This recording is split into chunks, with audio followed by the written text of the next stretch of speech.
A 50-year-old virgin rancher's life changes forever when a mysterious woman crashes into his isolated world, bringing deadly secrets that could destroy them both. Will love bloom in the wasteland, or will the ghosts of the past bury them in the dust of Broken Creek Ranch? Welcome to tonight's story, friends. I'm taking you deep into the heart of the American West, where loneliness runs as deep as dried riverbeds, and love can bloom even in the harshest desert. Stay with me until the very end of this tale, and don't forget to comment below with your city, so I can see how far this story travels across our great land. The thunder rolled across the Montana sky like God's own bowling ball, shaking the weathered timbers of the Broken Creek Ranch house where Thomas McGrady sat alone as he had every night for the past 20 years. At 50, Tom's hands were maps of hard labor, scarred knuckles, calloused palms and fingers that knew the weight of a rifle better than the touch of another human being. The storm outside mirrored the tempest that had been brewing in his soul since his mother's death 2 decades ago. She'd been the last person to show him genuine affection, the last to cook a meal that wasn't beans from a can or jerky tough as leather. Since then, the ranch had been his only companion, its 800 acres of stubborn land that fought him every day but never left him. Tom stood from his worn leather chair, the same one his father had died in, and walked to the window. Lightning split the sky like a jagged scar, illuminating the landscape he'd called home for half a century. The barn stood solid against the wind, housing his 12 head of cattle and the 2 horses that were about all he could afford to keep these days. Drought had been strangling the land for 3 years running, and even a man as stubborn as Tom McGrady was beginning to wonder if God had simply forgotten about this corner of creation. Another night, another storm, he muttered to himself, his voice rusty from disuse. Days could pass without Tom speaking to another soul, save for the occasional trip to town for supplies. The locals called him the Widowmaker on account of his service in Desert Storm, where his sniper rifle had earned him a reputation that followed him home like a faithful dog. But the irony wasn't lost on him. How could a man be called a Widowmaker when he'd never even taken a wife?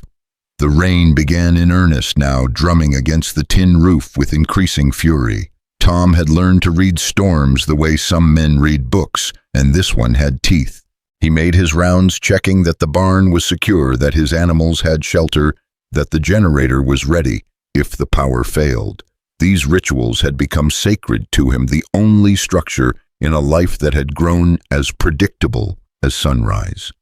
As he stepped back onto the porch, shaking the rain from his coat, something caught his eye.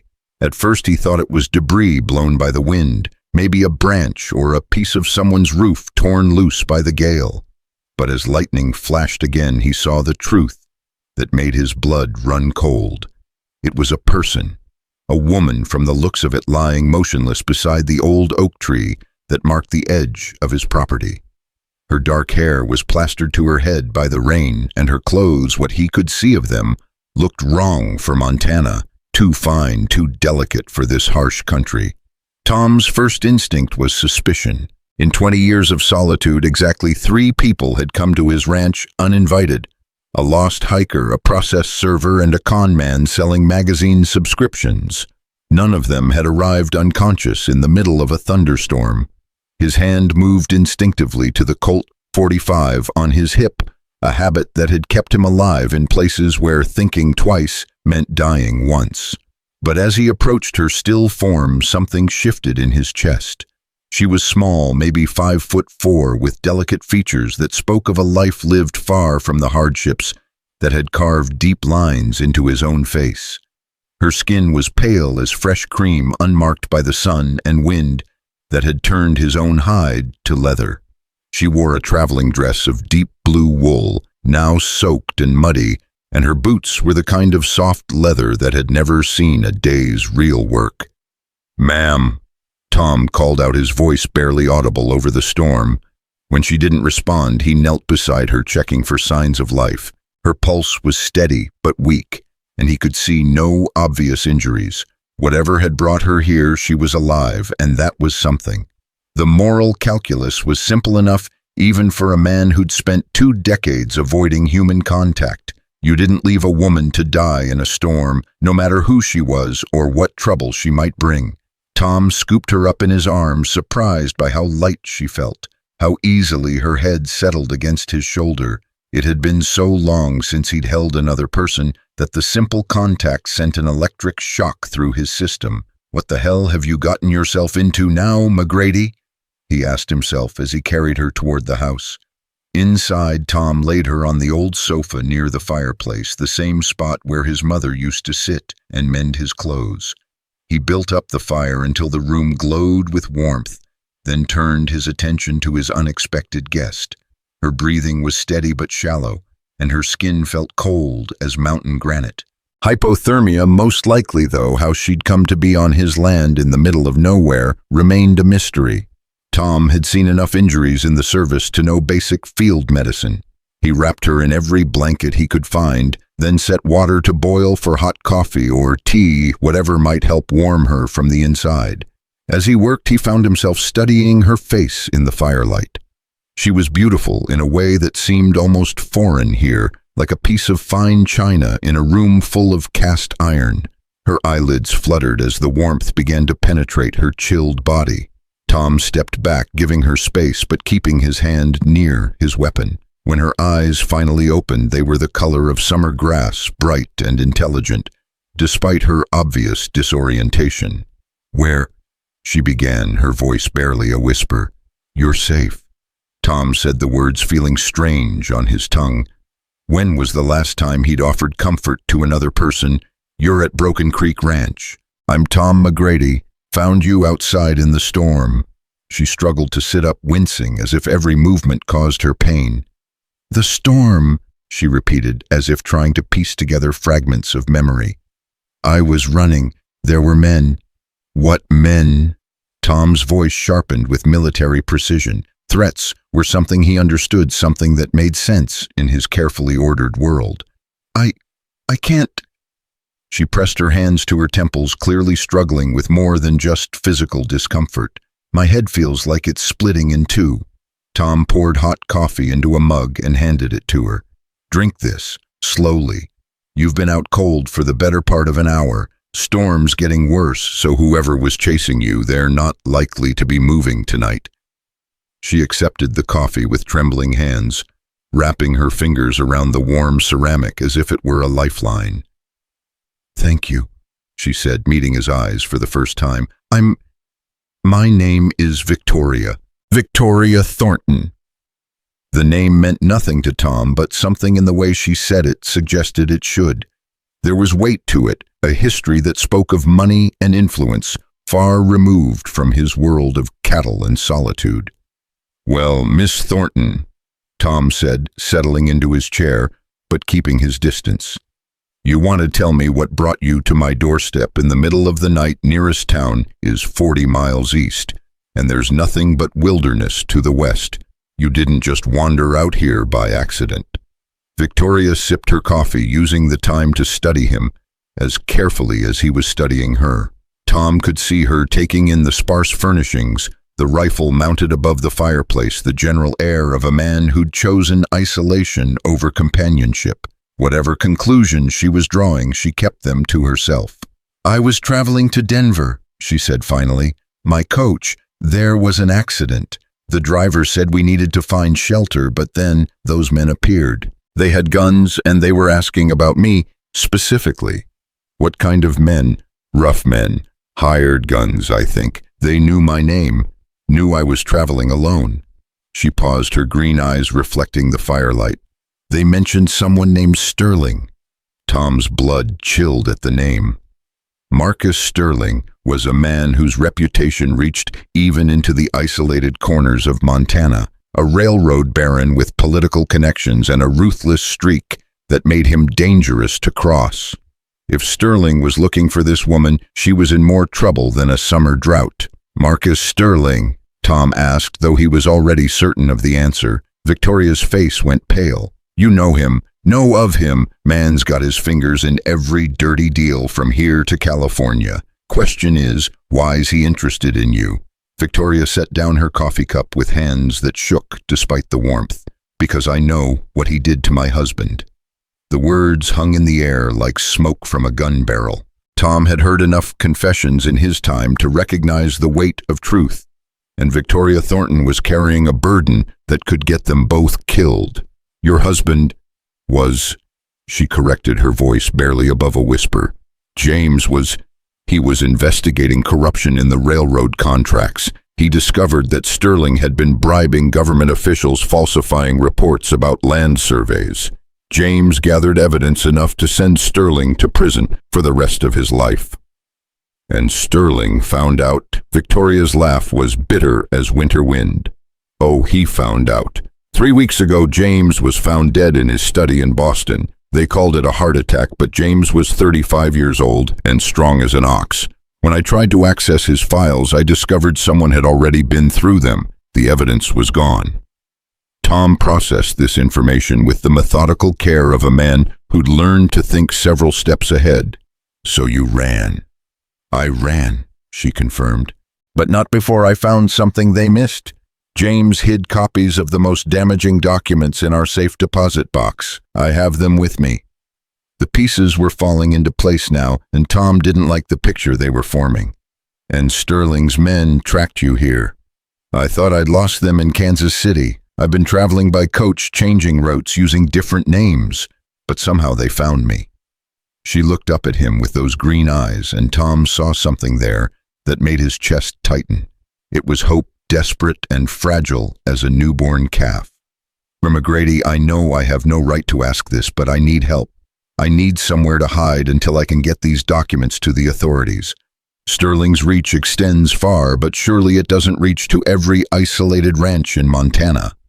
Tom stood and walked to the window, staring out into the storm that showed no signs of abating. In the distance, lightning illuminated the landscape in stark black and white, much like the choice he was facing. He could send her on her way come morning, tell her to find some other good Samaritan to shoulder her troubles. It would be the smart play, the safe play. He'd spent 20 years avoiding exactly this kind of complication. But as he stood there listening to the rain hammer against the glass, Tom realized something had changed inside him. For the first time in 2 decades, he wasn't alone in his house. For the first time since his mother's death, someone needed him for something other than his skill with a rifle. And despite every instinct screaming at him to protect his carefully constructed solitude, he found himself wanting to help this woman who'd crashed into his world like a fallen star. "Those documents," he said without turning around, "you still have them. Hidden in my traveling bag. I managed to grab it when I ran from the coach." Tom made his decision with the same quick certainty that had kept him alive in combat. "Then you'll stay here until this storm passes and we can figure out our next move. But I want you to understand something, Miss Thornton. This ranch is 40 miles from the nearest neighbor and 60 from the sheriff. If Sterling's men find you here, we're on our own." "I understand," Victoria said, and something in her voice told him she truly did. "And Mr. McGrady, thank you. I know this isn't your fight." Tom turned back to face her, this woman who'd brought danger and possibility in equal measure to his doorstep. "Maybe it is now," he said, surprising himself with the words. "Maybe it is now." Outside, the storm continued to rage, but inside the warm circle of firelight, something new was being born. Tom McGrady, the man who'd lived alone for 20 years, the man they called the Widowmaker, was about to discover that sometimes the most dangerous thing you can do is let another person into your heart. As Victoria settled back against the sofa cushions, exhaustion finally claiming her, Tom sat in his chair and watched over her sleep. He'd faced enemy fire, survived the desert, and conquered the harsh Montana wilderness. But as he looked at this mysterious woman who'd brought trouble and hope in equal measure to his door, he realized he was about to face his greatest challenge yet, learning to trust another human being. The fire crackled and the storm raged, But in the small circle of warmth they'd created together, Tom McGrady felt something he hadn't experienced in 20 years, the possibility that his life might be about to change forever. And somewhere in the darkness beyond his windows, men with guns and murder in their hearts were waiting for the storm to pass. Dawn broke gray and reluctant over Broken Creek Ranch, the storm having exhausted itself sometime before sunrise. Tom had dozed fitfully in his chair, one eye always on Victoria, the other on the windows. Years of military training had taught him to sleep light, and having a stranger in his house, even an unconscious one, kept every nerve ending alert. Victoria stirred as the first pale light filtered through the curtains, her green eyes opening slowly, taking in her surroundings, with the careful assessment of someone who'd learned not to trust easily. For a moment, confusion clouded her features, then memory crashed back like a physical blow. "Good morning," Tom said quietly, not wanting to startle her. He'd been nursing the same cup of coffee for an hour, watching the color return to her cheeks as sleep restored her strength. "Is it?" Victoria sat up slowly, wincing as her body reminded her of the previous night's ordeal. "Morning, I mean. It feels like I've been asleep for days." "About 6 hours, storm passed around 4. Tom stood his joints protesting after a night in the chair. "You hungry? I've got eggs, bacon, if you're not particular about it being store-bought."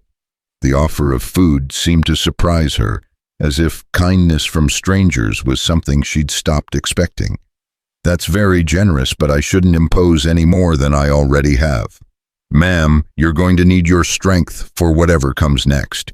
And judging by what you told me last night, that's going to be considerable." Tom moved toward the kitchen, then paused. "Besides, I don't often have company. Might as well make the most of it." As Tom prepared breakfast, Victoria explored the main room with the careful curiosity of someone trying to understand her host.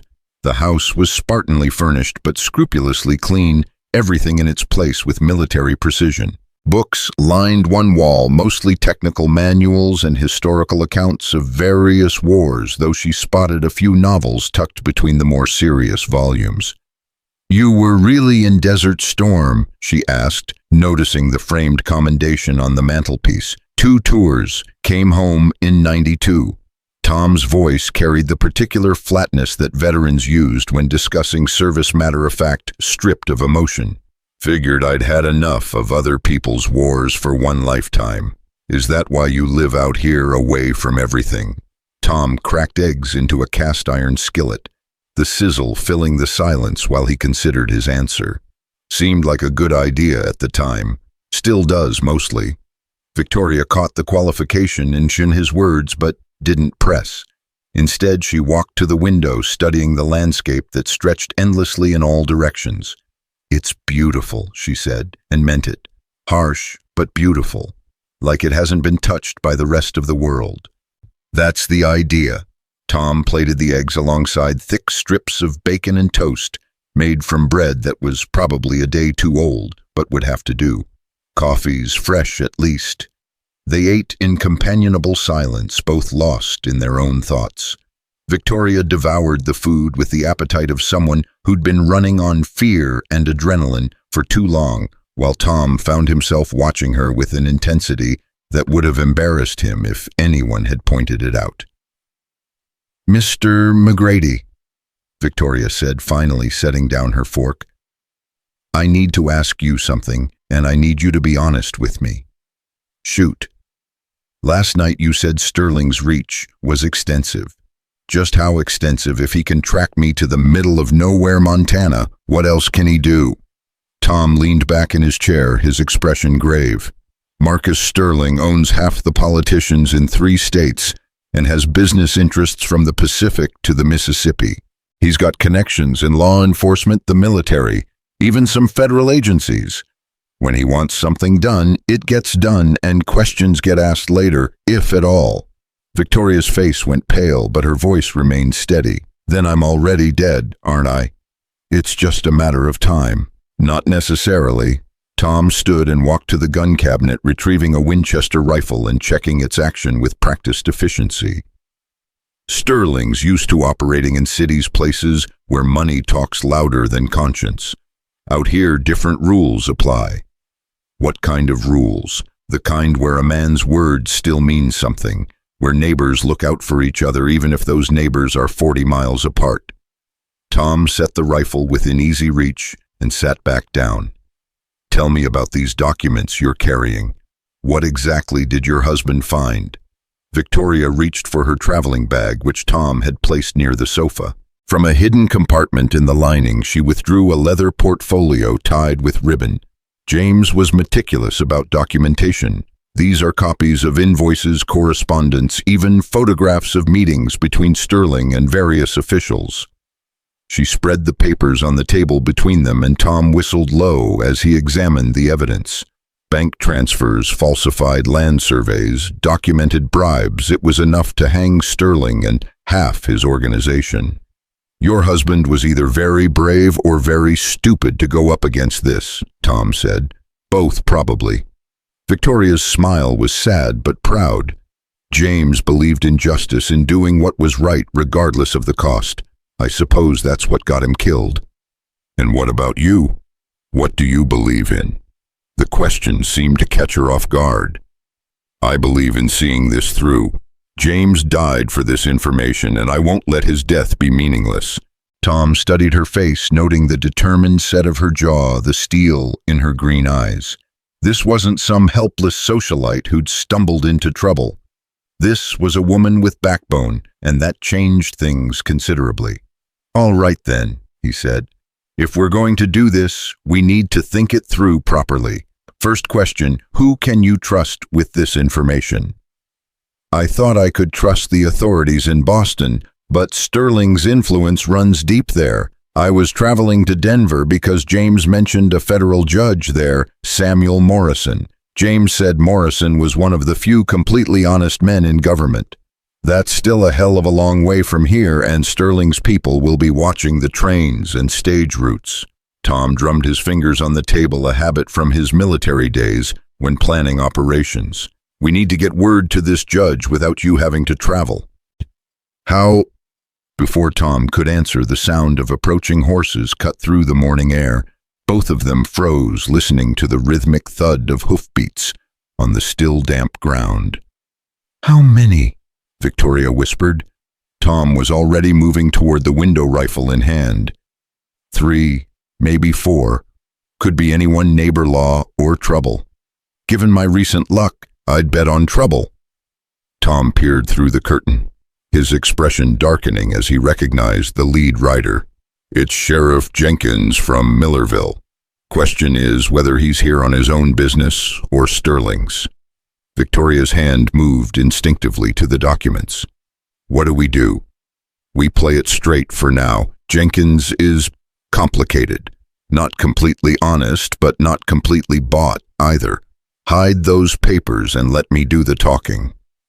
Victoria quickly secured the portfolio back in her bag as Tom opened the front door, stepping onto the porch with the casual air of a man who had nothing to hide. The rifle remained within easy reach, but out of immediate sight. Sheriff Bart Jenkins was a man in his 50s, heavy around the middle, but still dangerous in the way of aging predators. His badge caught the morning sun as he reined in his horse, 2 deputies flanking him like bookends. Morning, Tom. Jenkins called out, his tone carefully neutral. Heard there was some excitement out this way last night. Nothing more exciting than usual, Sheriff. Storm came through pretty hard, but we weathered it fine. Jenkins dismounted, his eyes already scanning the ranch for signs of anything unusual. Funny thing, though, had a report of a coach accident about 15 miles south of here. Driver said one of his passengers ran off into the storm. Young woman well-dressed might be hurt. Tom kept his expression carefully blank. That's so, haven't seen anyone, but then again, visibility was pretty poor last night. Mind if we take a look around just to be sure she didn't make it this far and maybe collapse somewhere on your property? It wasn't really a request, and they all knew it. Tom nodded slowly. Help yourself, Sheriff. Though I'm curious why all the interest in one lost passenger usually takes more than that to get you out this far. Jenkins' smile was tight and humorless. Well, Tom, seems this particular passenger might be involved in some legal troubles back east. Important people are asking questions, if you catch my meaning. I catch it fine. Question is whether I believe it. The two men stared at each other for a long moment, old tensions rising to the surface. Jenkins had been sheriff for 12 years, and he'd learned to walk the line between justice and politics with the skill of a tightrope walker. Tom represented something simpler and more dangerous, a man who answered to his own conscience and no one else. Frank, you and Billy check the barn and the outbuildings, Jenkins ordered his deputies. I'll take a look around the house with Tom's permission, of course. Of course, Tom said, stepping aside but positioning himself where he could watch both Jenkins and the interior of the house. Jenkins entered the main room, his eyes taking in every detail with professional thoroughness. His gaze lingered on the breakfast dishes, noting there were 2 place settings. Having company, Tom had. Old army buddy stopped by yesterday, left this morning before the storm hit. Jenkins picked up one of the coffee cups, noting it was delicate china, definitely not standard military issue. Interesting choice in dishware for an army buddy. Man changes his tastes over time. From outside came the sound of the deputies returning from their search. Nothing in the barn, Sheriff, one called out. Fresh tire tracks from a coach, but they're heading east toward the main road. Jenkins nodded, but didn't seem entirely satisfied. He walked to the window, studying the view with the careful attention of a man looking for something specific. Tom, I'm going to level with you, he said finally. This woman, Victoria Thornton, she's wanted in connection with the death of her husband back in Boston. Murder charges are being prepared. Tom felt his blood chill but kept his voice steady. That's so. Story is she killed him for his money, then tried to make it look like natural causes. When the investigation got too close, she ran. Jenkins turned back to face Tom, his expression grave. Now, I'm not saying I believe all of that, but the fact remains there's a warrant being issued, and important people want her found. And by important people, you mean Marcus Sterling. Jenkins' carefully neutral expression cracked slightly. How do you know that name? Same way you do, Sheriff. Man's got a reputation that reaches even out here. Tom leaned against the doorframe, his posture casual but his eyes alert. Question is, what's Sterling's interest in a murder case in Boston? I wouldn't know anything about that. Wouldn't you? Tom's voice carried an edge of steel. Because from where I'm standing, it looks like you're doing Sterling's dirty work, and that makes me wonder what he's got on you, or how much he's paying you. Jenkins's hand moved toward his gun, then stopped as he registered the calculation in Tom's eyes. The man might be outnumbered, but he was also a decorated veteran with nothing to lose and everything to protect. Careful, Tom, you're walking close to the line. Been walking close to lines my whole life, Sheriff. Haven't fallen off one yet. The tension in the room was thick enough to cut with a knife when a new sound intruded, the rumble of more horses approaching, but these coming fast and hard. Jenkins moved to the window, his expression shifting from suspicion to alarm. That's not my people, he muttered. Tom joined him at the window, and both men watched as 8 riders thundered toward the ranch house. They wore the dusty clothes of range hands, but their weapons and the purposeful way they rode marked them as something more dangerous. Sterling's men, Tom asked. Has to be. Damn it, Tom, if you're hiding something here now would be a good time to come clean. Tom was already moving toward his rifle. Sheriff, you've got a choice to make right now. You can stand with the law or you can stand with Sterling's hired guns, but you can't do both. Jenkins drew his pistol, but instead of pointing it at Tom, he checked the cylinder and moved toward the door. Frank, Billy, get in here now. The deputies came running, their own weapons drawn, as they saw the approaching riders. What's the situation, Sheriff? Situation is we're about to have company, and I don't think they're here to pay social calls. Jenkins looked at Tom. You got more ammunition for that Winchester. Enough. Tom was already loading the rifle, his movements quick and efficient. Question is, are you sure you want to be on this side when the shooting starts? I'm sure I don't want Sterling's thugs operating in my county without my say-so, Jenkins replied grimly. Whatever else you might think of me, Tom, I'm still the law here. The riders pulled up in front of the house, their leader dismounting with the confident swagger of a man used to getting his way through intimidation. He was tall and lean with cold eyes and a Smith & Wesson worn low on his hip in the manner of a professional gunman. "Sheriff Jenkins," the man called out. "Name's Wade Hutchins. I'm here on behalf of Mr. Sterling to collect a fugitive."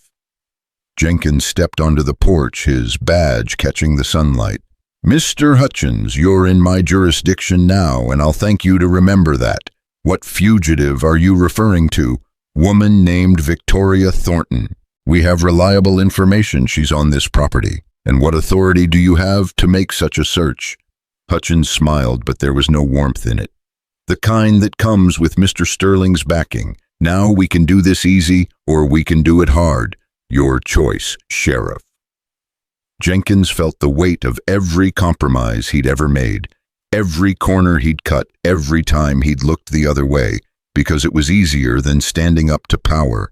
But something about this moment, this place, this stubborn rancher standing behind him made him remember why he'd pinned on a badge in the first place. "Mr. Hutchins," Jenkins said slowly, "I believe you just threatened a sworn officer of the law. That's a felony in Montana, and I'm placing you under arrest." The silence that followed was deafening.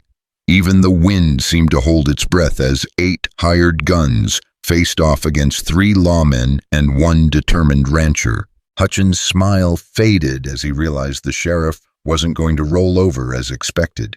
"You're making a mistake, Jenkins, a big one." "Maybe so, but it's my mistake to make." Inside the house, Victoria pressed herself against the wall beside the window, her heart hammering so hard she was sure everyone outside could hear it. The documents in her bag felt like they weighed 1,000 pounds, the evidence that had already cost her husband's life, and might cost several more before the day was done. "Last chance, Sheriff," Hutchins called out. "Walk away now, and Mr. Sterling might forget this ever happened." Jenkins cocked his pistol, the sound sharp and final in the morning air. "Mr. Hutchins, you have 30 seconds to get off this property before I start shooting. And trust me, I won't be aiming to wound." Hutchins looked at the determined faces arrayed against him, calculating odds and weighing options. Sterling had told him this would be a simple retrieval operation, but nothing about this situation was simple anymore. "You're protecting a murderer, Sheriff." "Maybe, but I'm damn sure preventing one." The standoff stretched like a taut wire, everyone waiting for someone else to make the first move.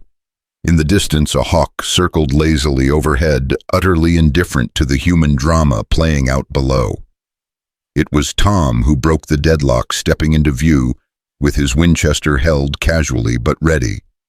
"Gentlemen," he said conversationally, "I'd like to point out that you're on my property threatening my guests and generally making a nuisance of yourselves. Now the sheriff here has asked you politely to leave, but maybe you didn't hear him clearly." Hutchins' eyes narrowed as he took in this new player. "And you are Tom McGrady, and this is my land you're trespassing on."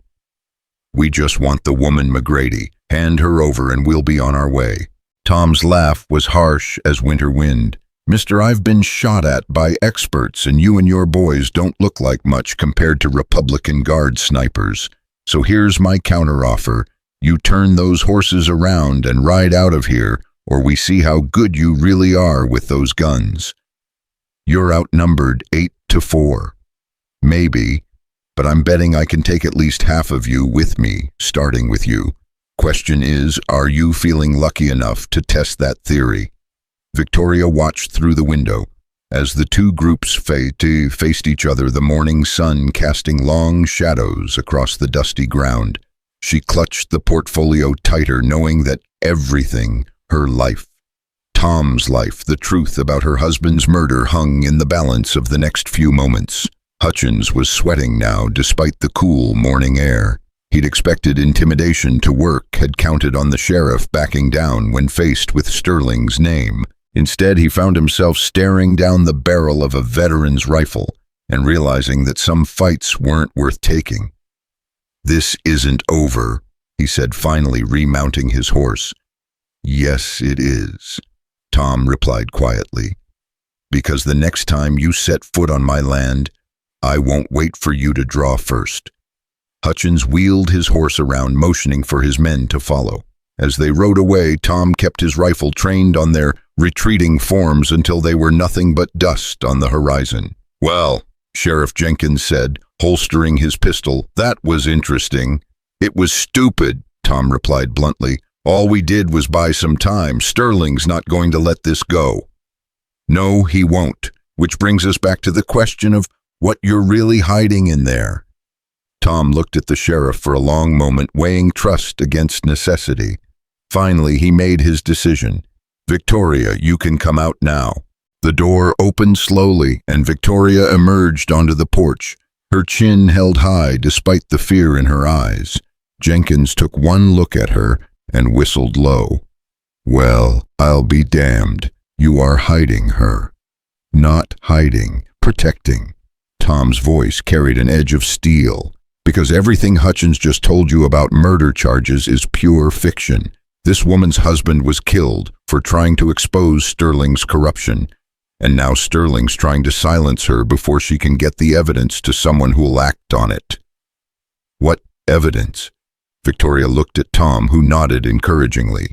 She went back into the house and returned with the leather portfolio, spreading some of the documents on the porch railing for Jenkins to examine. The sheriff's expression grew darker with each page he read. "Jesus Christ," he muttered. This is enough to bring down half the government." "Which is why Sterling wants her dead," Tom said, "and why we need to get this information to someone who can't be bought or intimidated." Jenkins looked up from the documents, his face grim. "There's a problem with that plan. Sterling's people will be watching every road, every train station, every telegraph office between here and Denver. Even if we could get word to Judge Morrison, Victoria would never make it there alive." "Then we bring Morrison here," Victoria said quietly. Both men turned to stare at her. "What?" Tom asked. "I've been thinking about this all morning. Sterling's advantage is his reach, his network of informants and bought-out officials. But that network works both ways. If we can get a message to Judge Morrison through channels Sterling can't monitor, and if we can convince him that the evidence is authentic, he'd have to come see for himself." Jenkins finished, understanding dawning in his eyes. "Because evidence this explosive would require personal verification." "Exactly. And once he's seen the documents, once he's taken testimony from me directly, Sterling can't make this disappear. Too many people would know." Tom nodded slowly. "It's risky, but it might work. Question is, how do we contact Morrison without Sterling finding out?" Jenkins was quiet for a long moment, weighing his own compromises against the magnitude of what they were attempting. "I might know a way," he said finally. "There's a circuit judge named Whitmore who rides through here once a month. He's due next week, and he's got connections to the federal court system. If anyone could get word to Morrison quietly, it would be him." "That's still a week away," Victoria pointed out. "Can we hold out that long?" Tom looked out across his land, calculating distances and defensive positions with the eye of a military strategist. "Sterling's going to hit us again, probably sooner rather than later. But if we're smart about it, if we prepare properly—" "You're talking about a siege," Jenkins said. "I'm talking about buying time. This ranch has good sightlines, water from the well, and enough ammunition to hold off a small army if it comes to that." Tom's eyes hardened. "Sterling wants a war. He's going to get one." Victoria stepped closer to Tom, and for the first time since her arrival, he saw something other than fear in her green eyes. It was determination, steel-hard and unwavering. "Then we make our stand here," she said, "together." As the four of them stood on the porch of the ranch house, looking out over the vast Montana landscape, each knew that they had just committed to a course of action that would either see justice done or get them all killed. The die was cast, and there was no turning back now. In the distance, a dust cloud marked the passage of Hutchins, and his men carrying word back to their master that the simple retrieval operation had become something far more complicated. Sterling would not be pleased, and when Marcus Sterling was displeased, people had a tendency to die. But on Broken Creek Ranch, 4 unlikely allies prepared to make their stand against corruption and murder, backed by nothing more than the truth and the stubborn determination of people who refused to be broken. The real battle was just beginning. The dust from Hutchins' retreat had barely settled when Sheriff Jenkins turned to his deputies with grim determination. "Frank, Billy, I need you boys to ride back to town and send a telegram to Judge Whitmore. Tell him we have an urgent federal matter that requires his immediate attention." "What about the regular circuit sheriff?" Deputy Frank asked. "He's not due for another week." "Tell him it can't wait. And Frank, use the emergency code we set up for Indian troubles.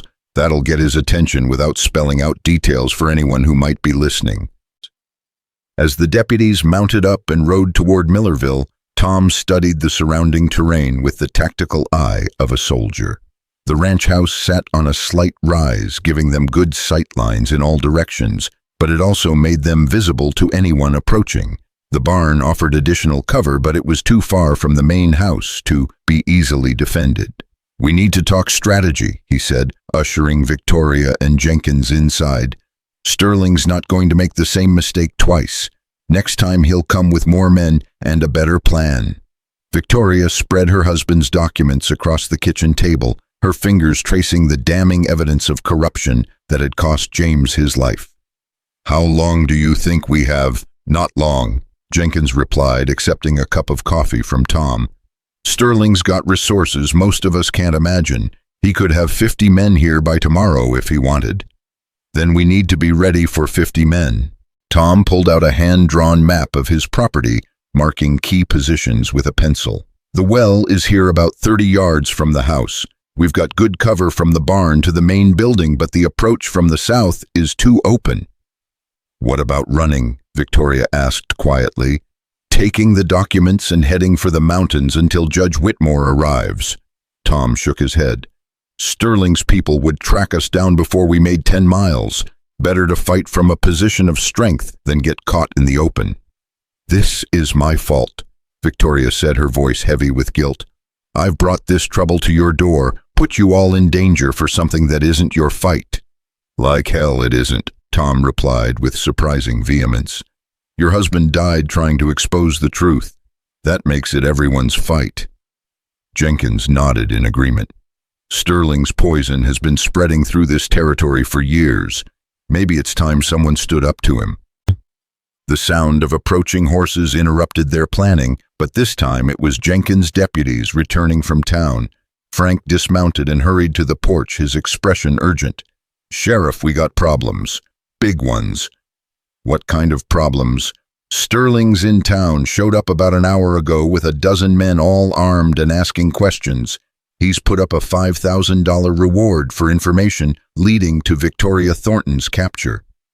Tom whistled low. $5,000 would buy a lot of silence in a town like Millerville. "It gets worse," Frank continued. "He's claiming she murdered her husband and stole a fortune in bonds. Got wanted posters printed up and everything." Victoria's face went pale. "Those are lies, all of it." "Maybe so," Frank said. "But Sterling's got official-looking papers complete with seals and signatures. Half the town believes him already." Jenkins cursed under his breath. "What about Judge Whitmore? Telegraph operator says the lines have been down since the storm. Could be days before they're repaired." The noose was tightening around them, and everyone in the room felt it. Sterling was using his wealth and influence to control the narrative, painting Victoria as a criminal while positioning himself as the wronged party seeking justice. "There's something else," Frank added reluctantly. "Billy overheard Sterling talking to some of his men. They're planning to hit this place tonight soon as it gets dark." Tom stood and walked to his gun cabinet, retrieving several rifles and boxes of ammunition. "Then we'd better get ready for company." As the afternoon wore on, they transformed the ranch house into a fortress. Tom and Jenkins positioned rifles at strategic windows, while Victoria helped organize supplies and medical equipment. The two deputies took up positions in the barn, creating a crossfire that would catch any attackers in a deadly triangle. "Tom," Victoria said during a quiet moment, "I need you to know something. If this goes badly, if Sterling's men break through, I want you to destroy the documents rather than let them fall into his hands." "It won't come to that, but if it does, Victoria." Tom turned to face her, his gray eyes serious. "I've been alone on this ranch for 20 years, telling myself I was content with solitude. But having you here fighting for something that matters, it's made me remember what it feels like to be alive." The admission hung between them like a bridge neither was quite ready to cross. Victoria stepped closer, her hand reaching out to touch his arm. "Tom, The moment was shattered by Jenkins' sharp whistle from the front window. "They're coming." At least 20 riders spread out in a line. Tom grabbed his Winchester and moved to his position at the south window. Through the gathering dusk, he could see the riders approaching slowly, confidently, like men who expected no real resistance. "Remember," he called out to the others, "don't shoot until I give the word. Let them get close enough that every shot counts." Sterling's men dismounted at the edge of rifle range, using their horses as cover while they studied the ranch house. In the fading light, Tom could make out Hutchins directing the assault, pointing out defensive positions and organizing his forces. "McGrady," Hutchins' voice carried clearly across the distance. "This is your last chance. Send out the woman, and nobody has to get hurt." Tom's answer was to work the action on his rifle, the metallic sound sharp and unmistakable in the evening air. "Have it your way," Hutchins shouted back. The attack began with a hail of gunfire directed at the house bullets, splintering wood and shattering glass as Sterling's men advanced. Tom waited until the first wave was within 50 yards before opening fire his first shot, dropping a man who'd broken cover too early. The night erupted into chaos. Muzzle flashes lit up the darkness like deadly fireflies as both sides exchanged volleys. Jenkins proved he hadn't forgotten how to handle a rifle, his shots methodical and accurate. From the barn, the deputies laid down covering fire that forced the attackers to take cover behind whatever they could find. "They're trying to flank us from the east," Victoria called out from her position at the kitchen window. Tom shifted his fire to cover the new threat, his years of military training evident in the calm efficiency of his movements. But even as he fought, he could see they were outnumbered and gradually being surrounded. "Sheriff," he called out during a brief lull in the firing. "How's our ammunition?" "Getting low," Jenkins replied grimly. "Maybe another hour at this rate."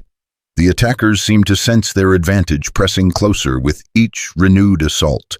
A lucky shot shattered the lamp near Victoria's position, showering her with glass and plunging that corner of the house into darkness. "You hit?" Tom asked, not taking his eyes off the advancing men. "Just scratched. But Tom, they're getting closer." It was then that Tom heard something that made his blood run cold. The sound of horses approaching from the west, where no one should be coming from. Had Sterling managed to surround them completely, but as the new riders came into view, Tom realized these weren't more of Sterling's men. The lead rider was an elderly Native American man, his long gray hair braided with feathers, followed by a half-dozen younger warriors. They rode like ghosts out of the darkness, silent and deadly. "Hold your fire!" Tom shouted to his allies. "Those aren't Sterling's men." The newcomers swept into Sterling's forces like a whirlwind, their war cries piercing the night as they struck the attackers' flank. Caught completely by surprise, several of Hutchins' men went down before they could even turn to face this new threat. The elderly leader of the group rode directly toward the house, seemingly oblivious to the bullets flying around him. He dismounted near the porch and walked calmly to the front door. "Tom McGrady," the old man said in accented English, "I am Cheyenne Wolf, guardian of the old ways. We need to talk." In the midst of a firefight with bullets flying and men dying, the surreal nature of the moment wasn't lost on anyone. Tom lowered his rifle and opened the door. "Cheyenne, what are you doing here?" Saving your life, it would seem. The old Apache's eyes were sharp and intelligent, missing nothing as he took in the defensive positions and the scattered documents on the table, but more importantly, preventing these white men from finding what they seek. What they seek? Cheyenne's weathered face was grave. The sacred water, the lifeblood of the earth that flows beneath your land. Victoria looked up from where she was tending a cut on her arm. I don't understand. They're after the documents, not water. Are they? Cheyenne moved to the map Tom had drawn, studying it, with the eye of someone who knew the land intimately. Tell me, woman from the east, what do you know of your enemy's true business? He's a railroad baron involved in government contracts and land speculation. And what does a railroad need most of all? The question hung in the air as understanding began to dawn. Tom felt the pieces clicking into place like the chambers of a revolver. Water, he said quietly. For the steam engines, for the towns that spring up along the routes, for everything. Cheyenne nodded approvingly. Your husband discovered Sterling's corruption in government contracts. Yes. But what kind of contracts? Victoria's eyes widened as she began to understand. Land surveys. James found evidence that Sterling was falsifying geological reports to hide the presence of underground water sources. Tom finished. He's been buying up worthless desert land that's actually sitting on top of aquifers. Not just any water, Cheyenne corrected. The mother pool, a vast underground lake that has sustained my people for 1,000 years. Sterling seeks to control it, to drain it for his railroad empire. Outside, the gunfire was dying down as Sterling's remaining men retreated, bloodied and demoralized by the unexpected Apache intervention. But Tom knew this was just a temporary reprieve. How did you know to come here? He asked Cheyenne. The spirit spoke of a white woman carrying dangerous knowledge, seeking sanctuary with the lonely warrior. They said the fate of the sacred water hung in the balance. Jenkins appeared in the doorway, reloading his pistol. Well, whoever your friends are, they just saved our bacon. Hutchins is pulling back, but he'll be back with more men. Perhaps, Cheyenne said, but not tonight. And perhaps not at all if we are wise. What do you mean? The old Apache walked to the table where Victoria's documents were spread, his eyes scanning the evidence with surprising understanding. These papers speak of Sterling's crimes, but they do not speak of the mother pool. Yet that is his true prize. So what do you suggest? Victoria asked.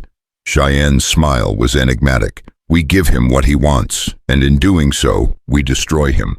Tom frowned. I don't follow. Sterling believes the water is his secret, his advantage. But what if it became known? What if newspapers across the country learned that Marcus Sterling had been stealing sacred Apache water, violating federal treaties, desecrating holy ground? The implications hit Tom like a physical blow. Public opinion would crucify him. No amount of bribed officials could protect him from that kind of scandal. Exactly, but first we must retrieve proof of his crimes against my people. And for that, we must go to the source. The mother pool. At dawn, Sterling will expect you to flee or to make a desperate stand here. He will not expect you to go deeper into the wilderness, to the heart of what he seeks to steal. Victoria looked at the documents that had cost her husband's life then, at the faces of the men who were willing to die to protect them. You're talking about using ourselves as bait. I am talking about turning the hunter into the hunted, Cheyenne replied.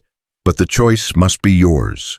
Tom studied the old Apache's face, reading the wisdom and determination in those dark eyes. He'd spent 20 years running from human connection, from the complications that came with caring about something beyond his own survival. But now, faced with the chance to strike a blow against corruption and greed, he found himself ready to risk everything. We do it, he said, but we do it right. No half measures, no retreat. Jenkins holstered his weapon and straightened his badge. Count me in. It's time Sterling learned that the law still means something in Montana. Victoria gathered the documents, securing them in their leather portfolio. Then we'd better get some rest. Something tells me tomorrow is going to be a very long day. As the defenders of Broken Creek Ranch settled in for what remained of the night, each lost in their own thoughts about the battle to come, none of them noticed the lone rider watching from a distant hill. Hutchins had indeed retreated, but he'd left one man behind to observe and report. By morning, Sterling would know exactly where they were going and why. The trap was set, but the question remained, who would be caught in it? Outside, Cheyenne's warriors maintained a silent vigil, their presence a reminder that some fights transcended the petty concerns of white men's politics. The sacred water had been guarded for 1,000 years, and it would be guarded for 1,000 more. But first, they had to survive until dawn. In the pre-dawn darkness, Tom found himself standing on the porch, rifle in hand, watching the stars fade into gray morning light. Victoria joined him, her traveling dress replaced by practical clothes borrowed from his mother's old trunk. "Any regrets?" she asked quietly. Tom considered the question, thinking of the simple life he'd lived before she'd crashed into his world. Then he looked at her face in the growing light, seeing the strength and determination that had carried her across half a continent in pursuit of justice. "No," he said finally. "No regrets at all." As the sun crested the eastern mountains, painting the sky in shades of gold and crimson, the unlikely alliance prepared to ride into the wilderness. Behind them lay the safety of the ranch house. Ahead lay the sacred waters that had sustained life in this harsh land for countless generations. And somewhere between the two, Marcus Sterling waited with murder in his heart and greed in his soul, unaware that he was about to face something far more dangerous than a handful of determined defenders. He was about to face the wrath of the land itself. The morning mist clung to the mountain valleys like smoke from a dying fire as the small group prepared to leave Broken Creek Ranch. Tom saddled his best horse, a steady bay gelding named Thunder, while Cheyenne's warriors moved with the silent efficiency of men who had lived their entire lives in harmony with the unforgiving landscape. Victoria checked the leather portfolio one final time, ensuring the documents were secure against her body beneath her coat.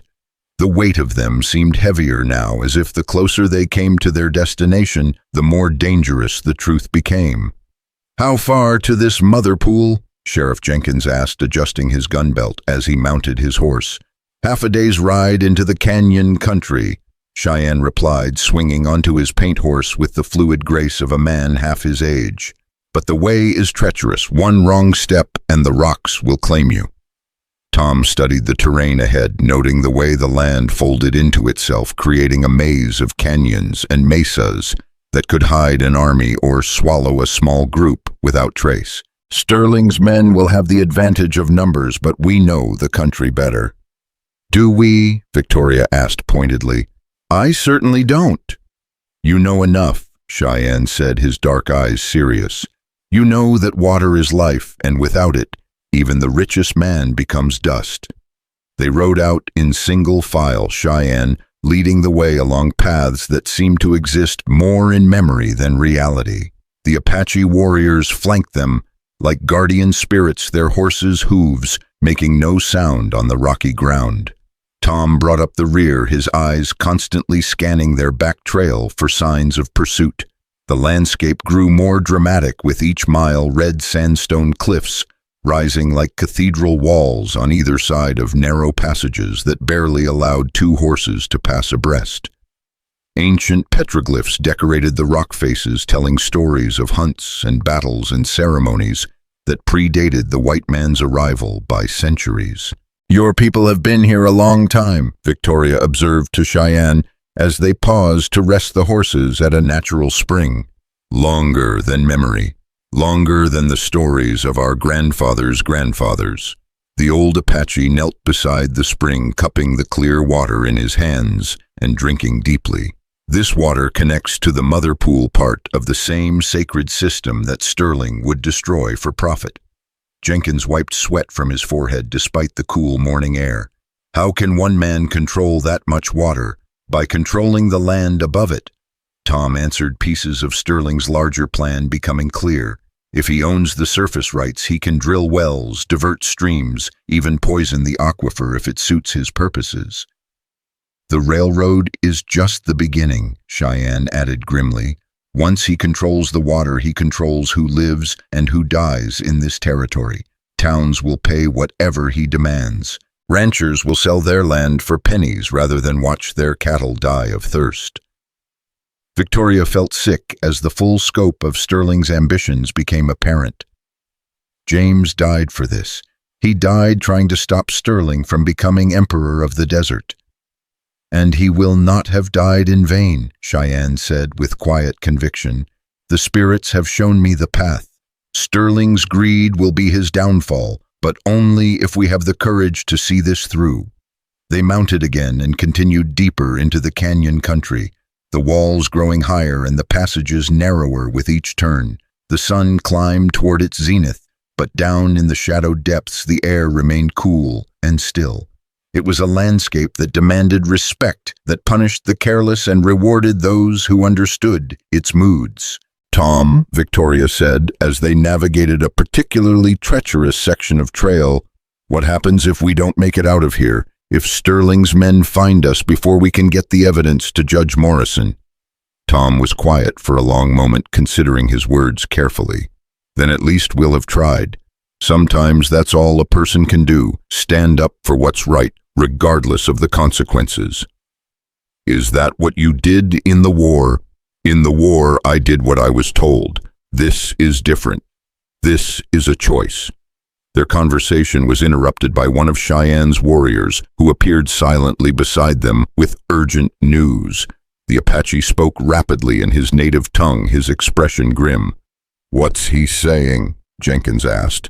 "Sterling's men have found our trail," Cheyenne translated. "They are perhaps 2 hours behind us, coming fast." "How many?" "At least 30. They have brought pack horses and supplies for a long chase." Tom cursed under his breath. "He's not taking any chances this time, probably figures to run us to ground and finish this once and for all." "Can we reach the mother pool before they catch us?" Victoria asked. Cheyenne studied the sky, reading signs invisible to white eyes. "If we push the horses hard, perhaps. But they will be tired and we may need them to be strong for what comes after." "What comes after?" "The proving of Sterling's crimes. For that we must go into the sacred chamber itself, where the evidence of his violations lies, written in stone." They rode harder now, the urgency of pursuit driving them forward, despite the increasing difficulty of the terrain. The trail wound through a series of slot canyons so narrow that the sky was reduced to a thin ribbon of blue far overhead. In some places they had to dismount and lead their horses through passages barely wide enough for a man. It was in one of these narrow defiles that disaster struck. Victoria's horse, already tired from the hard pace, stumbled on loose rock and went down hard, trapping her leg beneath its body. Her cry of pain echoed off the canyon walls like a gunshot. "Victoria!" Tom was off his horse instantly, kneeling beside her as she struggled to free herself. The horse was alive, but dazed, its weight pinning her against the rocky ground. "I'm all right," she gasped, though her face was pale with pain. "Just get me out of here." Tom and Jenkins worked together to lift the horse enough for Victoria to pull her leg free. She could stand, but her left ankle was clearly twisted, if not broken. "Can you ride?" Tom asked, supporting her weight. "I'll have to." Cheyenne approached his expression grave. "The pursuit grows closer. I can hear their horses echoing through the canyons." "How much farther to the mother pool?" "Perhaps an hour if we were moving at full speed." Tom looked at Victoria's pale face, then at the narrow trail ahead that would challenge even healthy horses and riders. The mathematics of the situation were brutal and unforgiving. "We need to split up," he said finally. "Cheyenne, you take Victoria and 2 of your warriors to the mother pool. Get the evidence we need. The sheriff and I will lead Sterling's men away, buy you time." "No," Victoria said immediately. "I won't leave you to face those odds alone. You don't have a choice. You're the only one who can identify the documents, the only one who knows what James discovered. Without you, this whole thing falls apart." "Tom's right," Jenkins added reluctantly. "It's the only way." Cheyenne studied the group for a moment, his ancient eyes seeing more than just tactics and strategy. "There is another way," he said slowly, "a path known only to my people but dangerous beyond measure." "What kind of path?" "Through the Thunder Cave. It leads directly to the sacred chamber, but—" He paused as if reluctant to continue. "It is sacred ground, forbidden to outsiders, and the cave itself is treacherous. One wrong step means death." Tom and Victoria exchanged glances, both understanding the magnitude of what Cheyenne was offering. "You'd be violating your own sacred laws to help us." "Sometimes," Cheyenne said with quiet dignity, "the greater good requires the breaking of smaller laws. The spirits will judge whether I choose wisely." The sound of approaching horses was closer now, echoing through the canyon system like the beat of war drums. They had perhaps 10 minutes before Sterling's men would be upon them. "Do it," Victoria said, her voice steady despite the pain. "Whatever the risks, we have to try." Cheyenne nodded and spoke rapidly to his warriors. One of them brought forward a sturdy pony, smaller than the regular horses, but sure-footed on rocky ground. With Tom's help, Victoria was lifted onto its back, her injured leg carefully supported. "The Thunder Cave entrance is hidden behind a waterfall," Cheyenne explained as they prepared to move. "But to reach it, we must cross the Devil's Bridge, a natural stone arch spanning a gorge. One slip." "We understand the risks," Tom said. "What about Sterling's men?" "I will leave sign to lead them away from the cave entrance. My remaining warriors will help you create a false trail to the east. With luck, they will not discover the deception until it is too late." As they spoke, the first of Sterling's men appeared, at the far end of the canyon, their shouts echoing off the walls as they spotted their quarry. There was no more time for planning or second thoughts. "Go!" Tom shouted, slapping the rump of Victoria's pony. "We'll hold them here as long as we can." Cheyenne and his two warriors disappeared into the rocks, with Victoria between them, moving with the supernatural stealth that had made their people legendary. Tom and Jenkins took cover behind a pile of boulders, checking their weapons as Sterling's men approached. "You know we're probably going to die here," Jenkins said conversationally. "Probably," Tom agreed. "You sorry you chose our side?" "Hell no. This is the most alive I've felt in years." The first shots rang out as Sterling's advance scouts came within range. Tom's Winchester spoke with deadly accuracy, dropping one man from his saddle and sending the others scrambling for cover. Jenkins added his own fire, forcing the attackers to advance more cautiously through the narrow passage. "McGrady," Hutchins' voice echoed through the canyon. "You're trapped. Surrender now, and Mr. Sterling might let you live." Tom's answer was another carefully aimed shot that came close enough to Hutchins to send him diving behind a rock formation. The message was clear: there would be no surrender. For 20 minutes, the two defenders held the canyon mouth against overwhelming odds. Their ammunition was running low when Tom spotted movement on the ridge above Cheyenne's remaining warriors, positioning themselves for an ambush. "When I give the word," Tom told Jenkins, "we run like hell for that side passage. The Apaches will cover our retreat." "What about Victoria's safe? That's what matters." The war cries of the Apache warriors split the air as they opened fire from above, catching Sterling's men in a deadly crossfire. In the confusion, Tom and Jenkins sprinted for the narrow side canyon, bullets whining off the rocks around them. They made it to cover just as one of Cheyenne's warriors appeared beside them like a ghost. "Come," the young Apache said in broken English. Cheyenne waits. Meanwhile, deeper in the canyon system, Victoria clung to her pony's mane as Cheyenne led them along paths that seemed to defy gravity itself. The Thunder Cave entrance was exactly as he had described, hidden behind a curtain of falling water that plunged from an invisible source high above. "We must dismount here," Cheyenne said, his voice barely audible over the roar of the waterfall. The horses cannot follow where we go. Victoria slid from her pony's back, testing her injured ankle gingerly. It hurt, but she could walk if she was careful. The spray from the waterfall soaked them instantly, the shock of cold water driving away the last traces of desert heat. Behind the waterfall, a narrow opening led into absolute darkness. Cheyenne produced a torch from his pack, lighting it with flint and steel. The flickering flame revealed smooth stone walls covered with ancient paintings, spirals, and animals, and human figures engaged in ceremonies older than memory. "This is the entrance to the sacred chamber," Cheyenne explained, his voice taking on a reverent tone. "For 1,000 years, my people have come here to commune with the spirits of the water." They moved deeper into the cave, the passage sometimes wide enough for 3 people, sometimes so narrow they had to proceed in single file. The sound of water was constant, dripping, flowing, echoing through hidden chambers, like the heartbeat of the earth itself. "How do you know Sterling has been here?" Victoria asked as they navigated a particularly treacherous section where the floor fell away into invisible depths. "Because the spirits told us of violations. Because we found the marks of his drills, the poison of his chemicals in streams that had run pure since the world was young." The passage opened suddenly into a vast chamber so large that Cheyenne's torch could not illuminate the ceiling or far walls, but what it did reveal took Victoria's breath away. The entire floor was a mirror of water so still it reflected their torchlight like a captured star. This was the mother pool, the source of life for everything within 100 miles.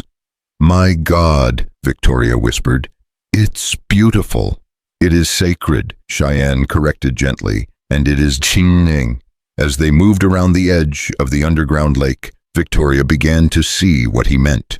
Along the far wall, metal pipes and drilling equipment had been installed, crude and industrial, in their stark contrast to the natural beauty of the chamber. Chemicals stained the rock where they had been spilled, and the water level was noticeably lower than the ancient high water marks on the walls. "Sterling's been draining it," she said, horrified. "How long has this been going on?" 3 years. At first the change was subtle, but as his operations expanded, the damage became impossible to ignore. Cheyenne led her to a section of wall where crude measurements had been carved into the stone. "These marks show the water level. You can see how far it has fallen." Victoria pulled out her husband's documents, comparing them with what she was seeing. James documented irregularities in the geological surveys for this area, but he didn't know about this place specifically. If we can prove Sterling knew about the mother pool when he filed those false reports, we can prove not only fraud, but desecration of sacred sites protected by federal treaty, Cheyenne finished. Even Sterling's bought judges would have difficulty ignoring such evidence. They spent the next hour gathering proof photographs using Victoria's small camera water samples in bottles Cheyenne had brought, and most damning of all, several documents Sterling's men had carelessly left behind. Work orders, drilling schedules, even correspondence referring to the Indian water source in terms that made clear Sterling's contempt for both the law and the Apache people. It was as they prepared to leave that they heard the sound that chilled both their hearts. Voices echoing through the cave system, growing closer with each passing moment. "He found us," Victoria said, her voice barely a whisper. Cheyenne's expression was grim. "Sterling himself comes. I can hear his voice among the others." They had perhaps 5 minutes before the pursuers reached the sacred chamber.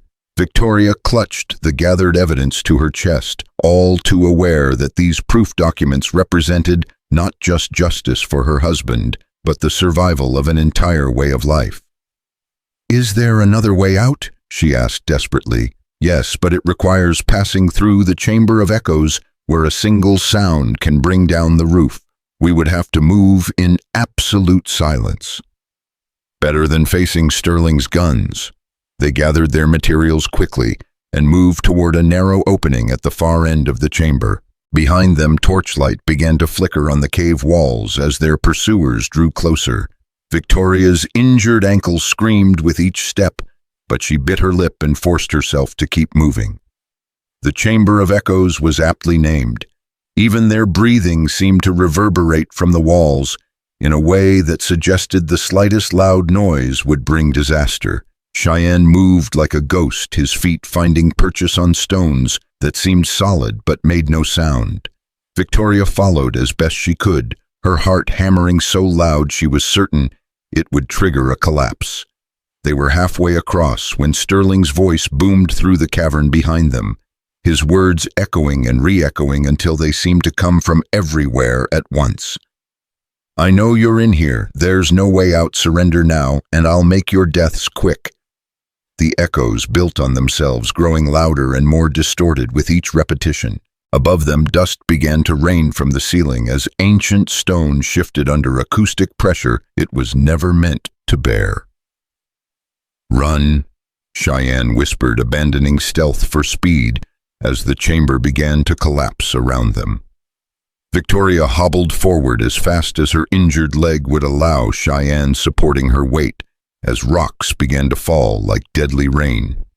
Behind them, Sterling's shouts turned to screams of alarm as his men found themselves trapped in a cave-in of their own making. They reached the far passage just as a section of ceiling thundered down, sealing the chamber behind them. In the sudden silence that followed, they could hear Sterling's voice, muffled but still audible through tons of rock. "You think this changes anything? I own half the territory. Those documents will never see the light of day." But he was wrong, and Victoria knew it as she clutched the evidence that would destroy him. They had the proof they needed, and more importantly, they had each other. The lonely rancher who had lived in isolation for 20 years, the Apache guardian fighting to protect his people's heritage, and the widow from Boston who had risked everything for justice. Together they would bring down Marcus Sterling and everything he represented. But first, they had to get out of the cave alive. The passage ahead wound upward toward daylight, toward a world where truth still mattered and justice could still be served. As they climbed toward freedom, Victoria felt something she hadn't experienced since her husband's death hope. Behind them, in the darkness of the collapsed chamber, Sterling raged and plotted and promised revenge. But his empire of corruption was already crumbling, brought down by the courage of people who refused to be broken. The mother pool would flow clean again, and the sacred waters would sustain life as they had for 1,000 years. Some things Victoria realized were worth more than money or power or even life itself. Truth was one of them, and truth, like water, always found a way. The passage upward seemed to stretch forever, each step a battle against exhaustion and Victoria's throbbing ankle. Cheyenne moved with the steady patience of a man who had learned that the mountain would not be hurried, supporting Victoria's weight when the pain became too much to bear alone. "How much farther?" she gasped, pausing to rest against the smooth stone wall. "Not far now. I can smell the clean air." Cheyenne's weathered face showed concern as he studied her pale features. The spirits did not make this path easy, but they made it sure. Behind them, the sounds of Sterling's rage had faded to an ominous silence. Whether he had found another way through the collapsed chamber or was planning some other form of pursuit, neither could say. But the documents Victoria clutched to her chest seemed to burn with their own importance, evidence that could topple an empire if it reached the right hands. The passage curved sharply upward, and suddenly they emerged into brilliant afternoon sunlight that made them both squint after the cave's darkness. They stood on a narrow ledge high above the canyon floor, the world spread out below them like a map drawn by God's own hand. There, Cheyenne pointed to a thin column of smoke rising from the desert floor several miles distant. "Tom and the sheriff wait at the old trading post, but first we must signal that we live." He produced a small mirror from his pack, angling it to catch the sun's rays. 3 quick flashes, a pause, then 3 more. In the distance, an answering signal flickered back. "They see us. Now we must reach them before Sterling finds another way to the surface." The descent was treacherous, following ancient handholds, carved into the cliff face by generations of Apache travelers. Victoria's injured ankle made every step agony, but she gritted her teeth and continued. The alternative capture by Sterling's men was unthinkable. It took them 2 hours to reach the canyon floor, precious time during which Sterling could be marshaling his forces for another assault. When they finally stumbled into the ruins of the old trading post, Tom was waiting with rifles loaded and eyes scanning the horizon for trouble. "Victoria!" The relief in his voice was unmistakable as he caught her in his arms, supporting her weight as her injured leg finally gave out. "I thought, when we heard the cave-in, we made it," she whispered against his shoulder, allowing herself a moment of weakness in his embrace. "And we got what we came for." Sheriff Jenkins emerged from behind the ruins, his face grim. "That's good, because we've got problems.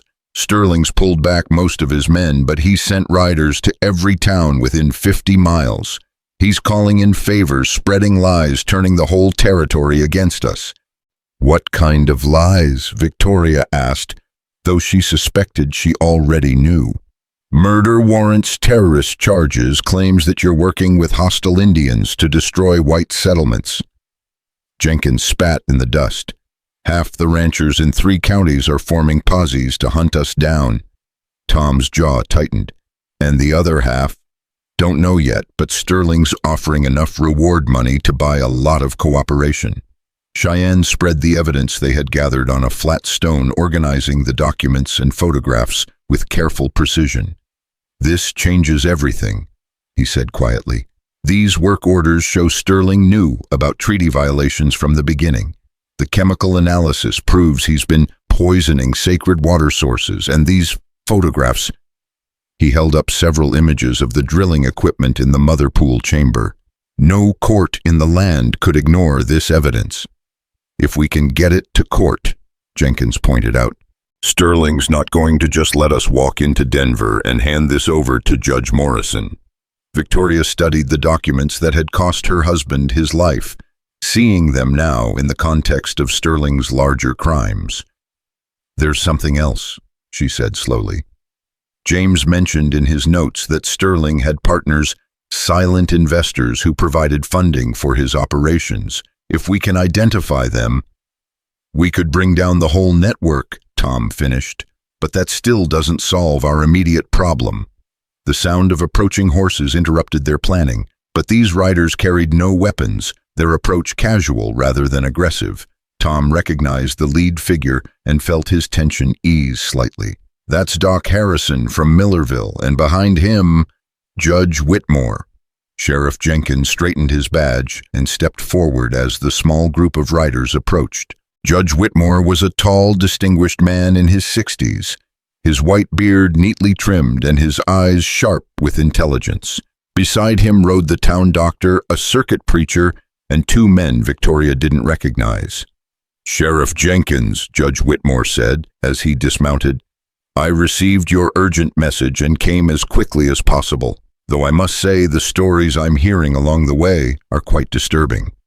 "Your Honor, I'm glad you're here. We have evidence of federal crimes that require immediate attention."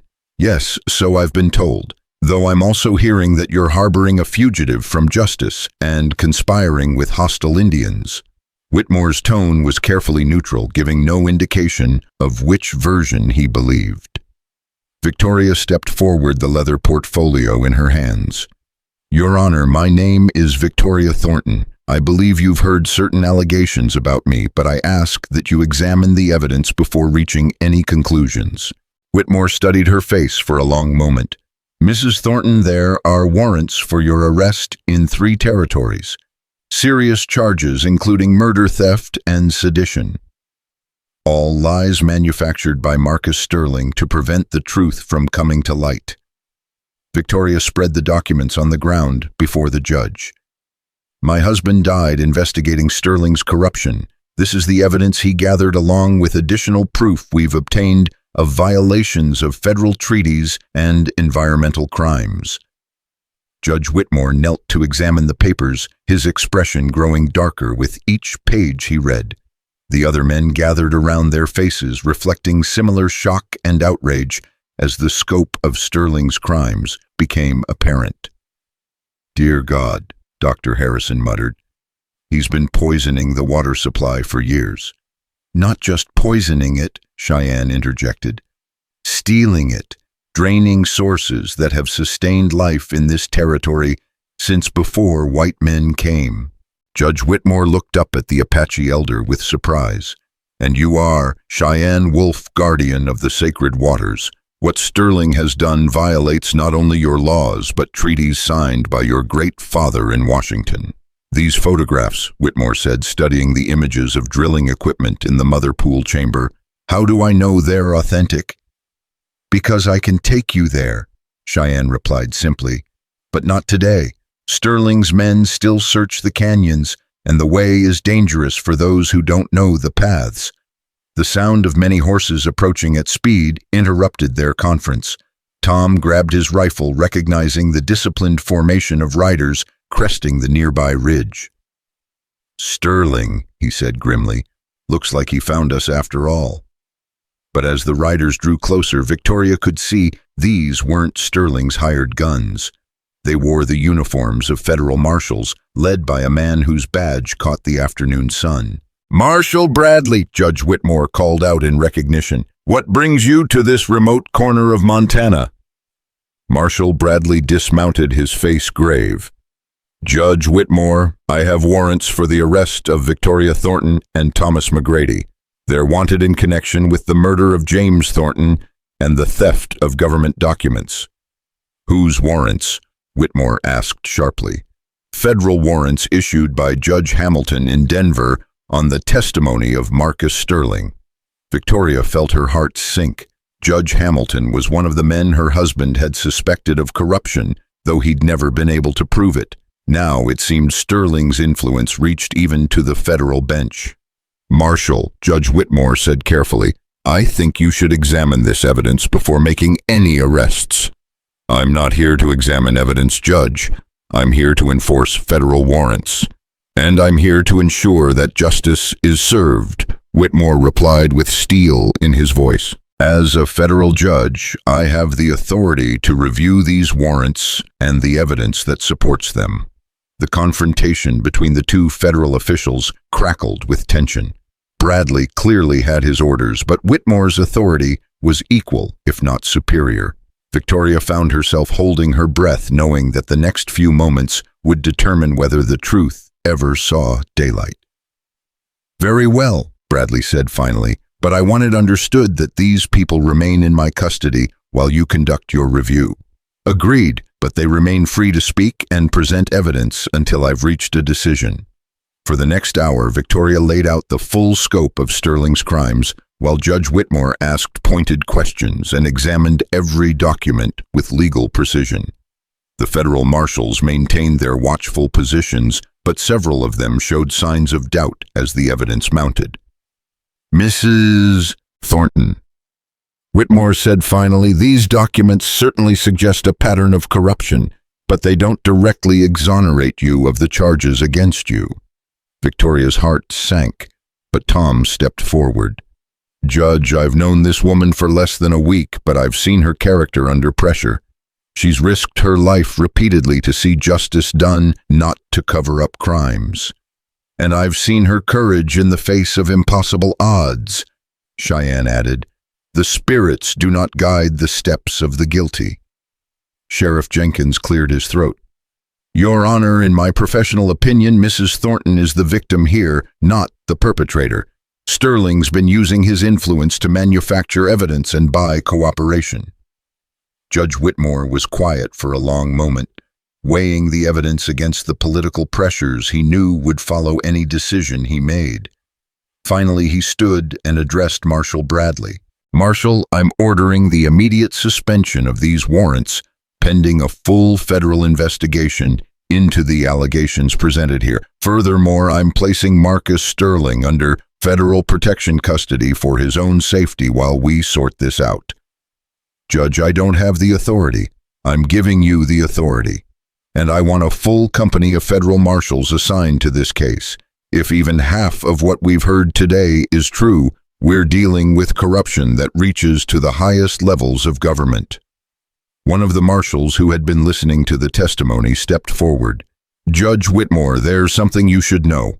We received orders this morning to arrest you as well. The words fell like stones into still water, the implications rippling outward in widening circles of shock and understanding. On what charges? Whitmore asked, though his voice suggested he already suspected. Conspiracy and abuse of office. The orders came directly from Judge Hamilton's office. Victoria felt the pieces falling into place. Sterling knew you were coming. He's been one step ahead because he has people inside the system feeding him information. Which means we can't trust normal channels, Tom added grimly. Everyone we try to contact could be compromised. Judge Whitmore removed his spectacles and cleaned them slowly, using the time to think. When he spoke again, his voice carried the authority of decades on the bench. Gentlemen, we find ourselves in an extraordinary situation that requires extraordinary measures. Marshal Bradley, I'm declaring a federal emergency and assuming jurisdiction over this entire matter. Judge, you don't have the authority. I'm taking the authority. And if Washington doesn't like it, they can impeach me after we've cleaned up this mess. Whitmore's eyes blazed with righteous anger. No one corrupts the federal judiciary on my watch. The marshal who had delivered the warning stepped closer. Judge, there's more. We intercepted communications suggesting Sterling's planning something big for tonight. Some kind of final solution to eliminate all witnesses. What kind of final solution? We're not sure, but he's gathered nearly 100 men. Local ranchers, hired guns, even some cavalry deserters. He's telling them you're all part of an Indian uprising that threatens white settlements. Cheyenne's expression darkened.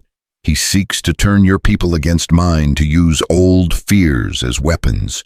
Older than he knows, Victoria said quietly. This isn't just about covering up his crimes anymore. He's trying to start a war to distract from his legal troubles. Tom studied the horizon, noting the position of the sun and calculating distances. How long before dark? 3 hours, maybe 4.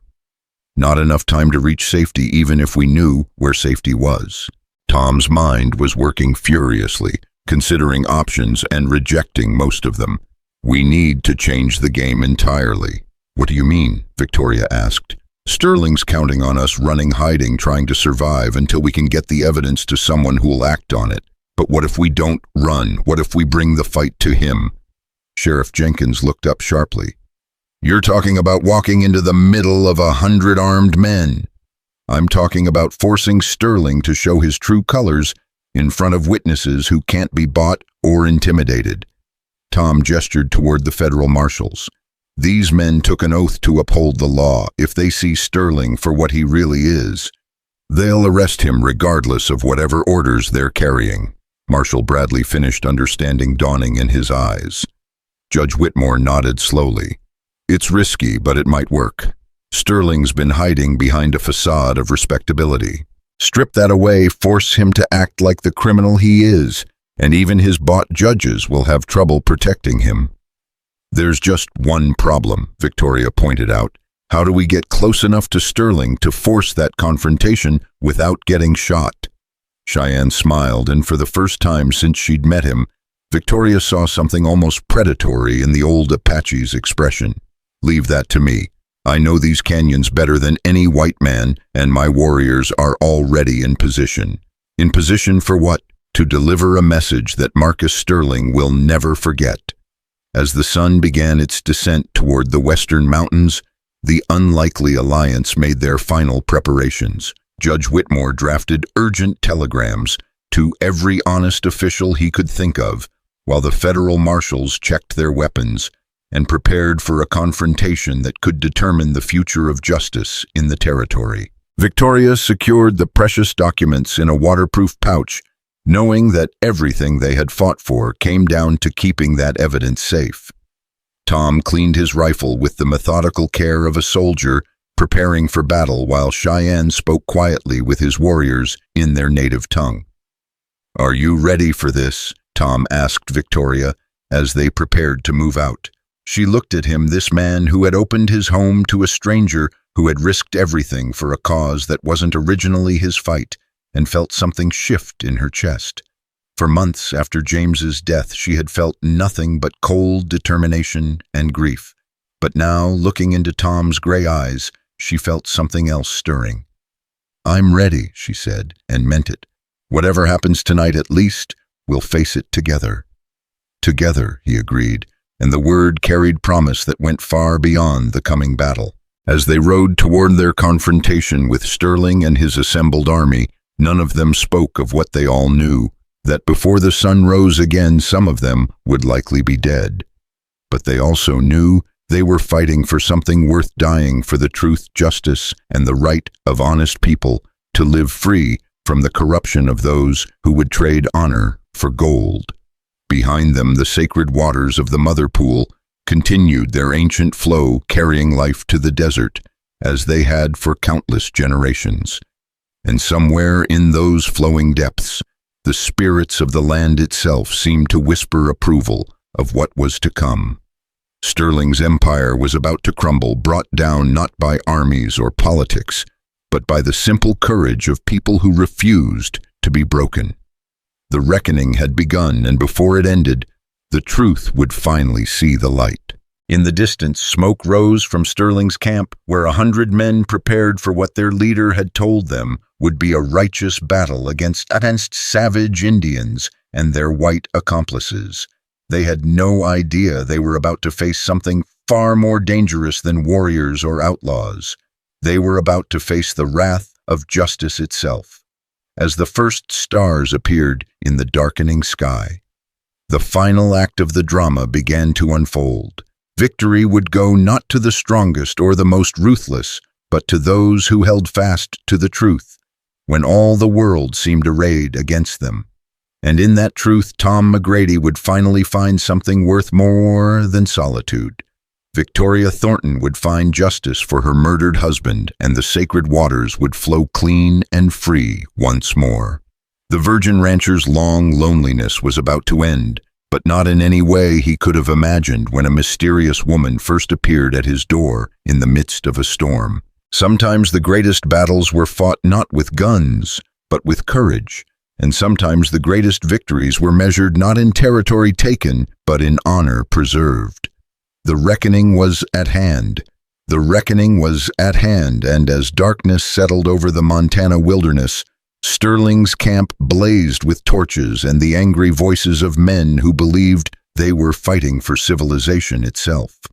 From their hidden position on the ridge above, Tom could count at least 80 riders gathered around the makeshift command post, their weapons glinting in the firelight like the instruments of judgment. "He's really done it," Sheriff Jenkins muttered, studying the scene through Tom's field glasses. "Turned half the territory against us with his lies." Judge Whitmore adjusted his position behind the boulder that concealed them, his face grim in the starlight. "Those men down there aren't criminals, Sheriff. They're ranchers and townspeople who genuinely believe they're protecting their families from an Indian uprising, which makes them more dangerous than hired guns," Tom observed. "Hired guns fight for money. These men fight for what they think is right."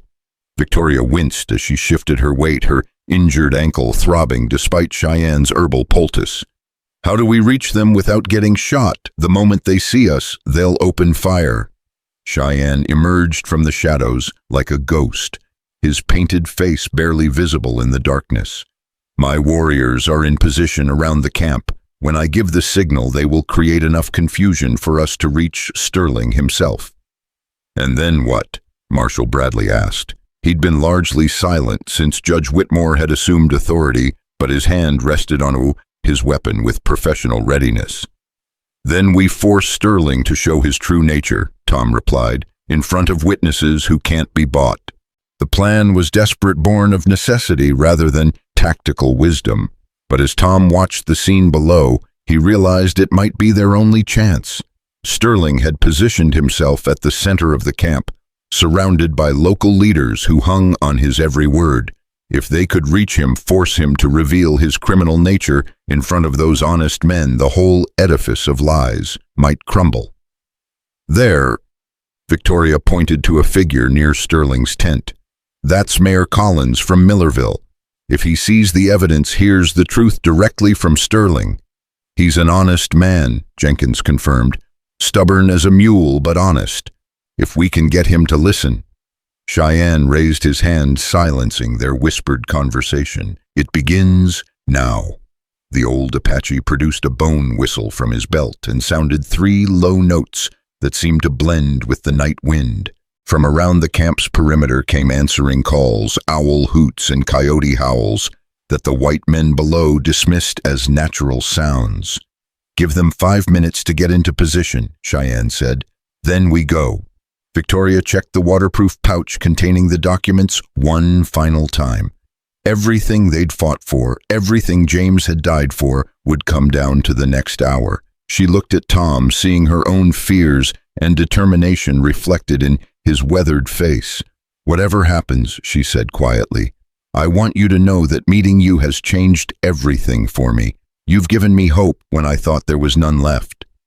Tom's hand found hers in the darkness, and you've given me something to fight for besides my own isolation. Whatever else happens tonight, we've found something worth preserving. Their moment was interrupted by the first explosion, a controlled charge that Cheyenne's warriors had set beneath Sterling's ammunition wagon. The blast lit up the night sky, sending men scrambling for weapons and horses as chaos erupted throughout the camp. Now, Cheyenne hissed. They moved down the slope like ghosts, using the confusion and darkness to mask their approach. Apache war cries echoed from multiple directions, creating the illusion of a large force attacking from all sides. Sterling's men fired wildly into the darkness, their muzzle flashes revealing their positions to the unseen warriors. Tom led the way, his rifle ready but not firing. Their goal wasn't to kill these misled men, but to reach Sterling before his carefully constructed lies could survive exposure to the truth. Victoria followed close behind, limping but determined, the precious documents clutched against her chest. They were 50 yards from Sterling's tent when a shout went up from one of the sentries. There, it's the murderer woman and her accomplices. A rifle fire erupted around them, forcing them to take cover behind an overturned wagon. Judge Whitmore pressed himself against the wooden boards, his face pale but resolute. Mr. Sterling, he called out in his commanding judicial voice, this is Federal Judge Whitmore. I demand to speak with you under flag of truce. The gunfire slackened as Sterling's voice boomed across the camp. Judge Whitmore, what are you doing with these criminals? Seeking the truth, Mr. Sterling. Will you grant safe passage for a parley? There was a long pause as Sterling calculated his options. Finally, his voice rang out again. Very well, but any treachery will be met with immediate force. They emerged from cover slowly, hands visible but weapons ready. Tom kept his rifle lowered but accessible, while Marshal Bradley's badge caught the firelight as he stepped into view. The ring of armed men that surrounded them bristled with hostility, but discipline held them in check. Sterling stood before his tent like a general receiving surrender, his expensive clothes and confident bearing a stark contrast to the rough frontiersmen who served him. But Victoria could see something in his eyes that hadn't been there before, a flicker of uncertainty, perhaps even fear. Judge Whitmore, Sterling said with false cordiality, I'm surprised to find you in such disreputable company. Surely you've been told of the charges against these individuals. I've been told many things, Mr. Sterling, but I've also seen evidence that calls those charges into serious question. Sterling's smile never wavered, but his eyes sharpened. What evidence could possibly justify harboring fugitives and conspiring with hostile Indians? Victoria stepped forward, her chin raised defiantly. Evidence of your crimes, Mr. Sterling.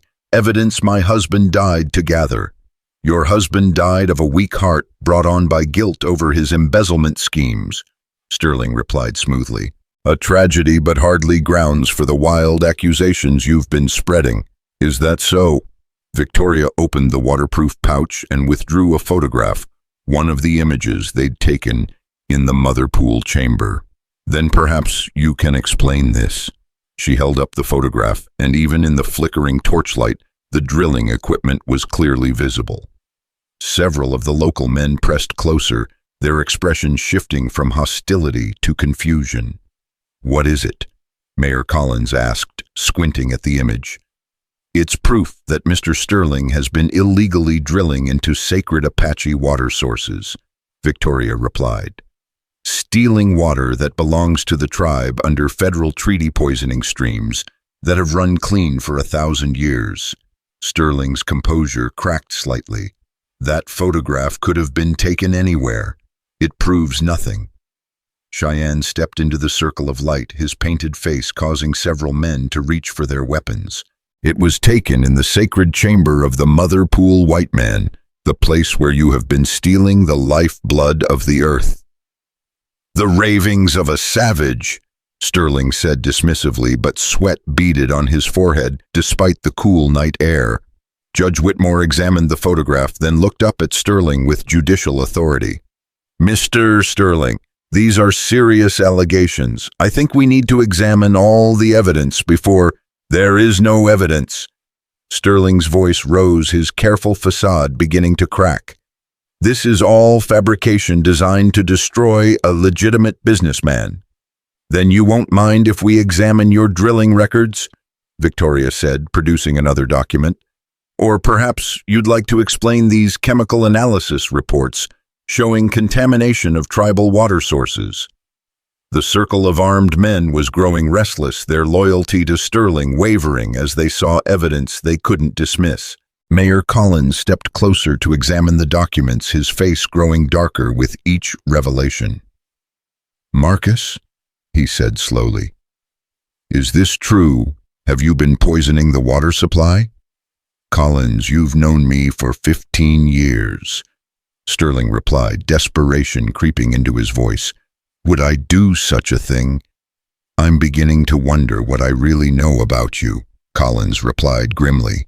Tom could see the moment when Sterling realized his position was crumbling. The railroad baron's hand moved toward the pistol at his hip, his face twisting with rage and fear. "Enough," Sterling snarled. "I won't be destroyed by lies and forgeries. Kill them all."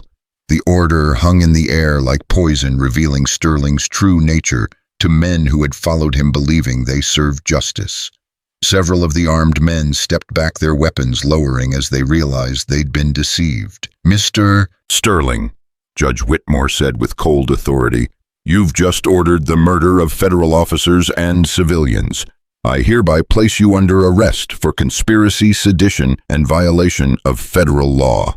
"You have no authority here," Sterling screamed, drawing his weapon. "I own this territory. I own the judges, the marshals, even the governors." His words condemned him more thoroughly than any evidence could have.